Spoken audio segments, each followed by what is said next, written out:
I was born in London. I have lived in London all my life, and I've worked in London all my life. Now, despite, as I'm sure you can see, I'm using a wheelchair, I can assure you I will be standing in the London elections on June the 4th.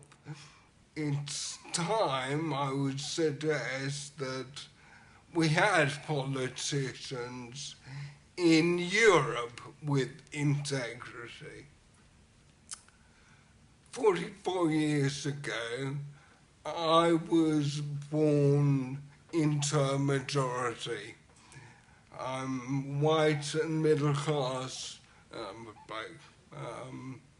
then 10 years ago, I was involved in, frankly, a freak car crash. And I suddenly found myself part of a smaller group of people. A group of people called, quote unquote, the disabled. And since that crash 10 years ago, I have taken every opportunity to argue for better inclusion for the disabled in society. Now, I want to apply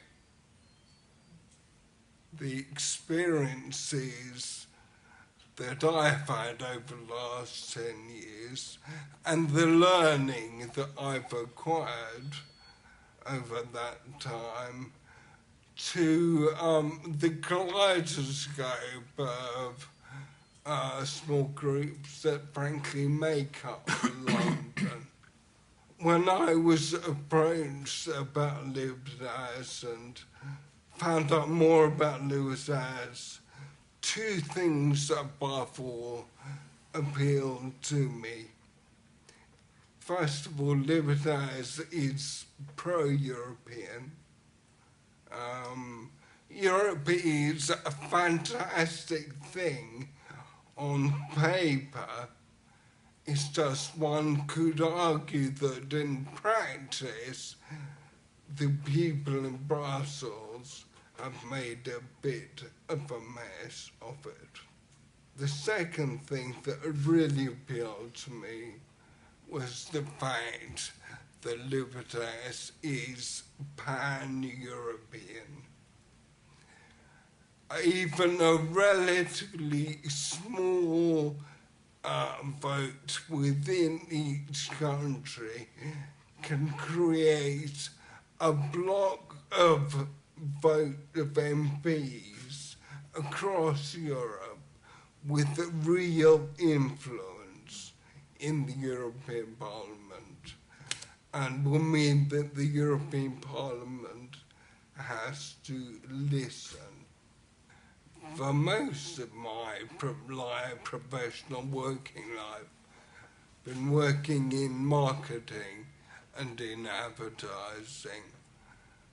And I was always told that in order for people to grasp your message, just give them the facts. People are, after all, smart and can come to their own conclusions.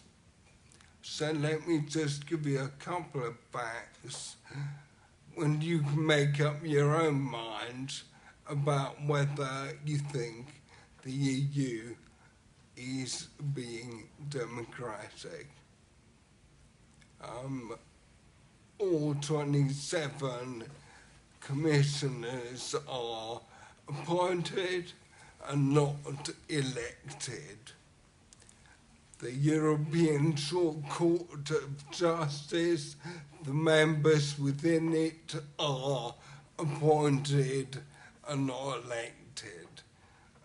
There are countless examples of a lack of democracy within the heart of the Union. Now, these are the people that are creating over 80%, 4 in 5 of our laws. There's even a plan to create an unelected president of Europe. I heard a well-known historian recently on the radio, and he was referring to the credit crunch and how the world was facing what he called a trilemma. And I thought, well, actually, the word trilemma, great word, is a word which you could apply to the problems faced by Europe, and by the European Union particularly.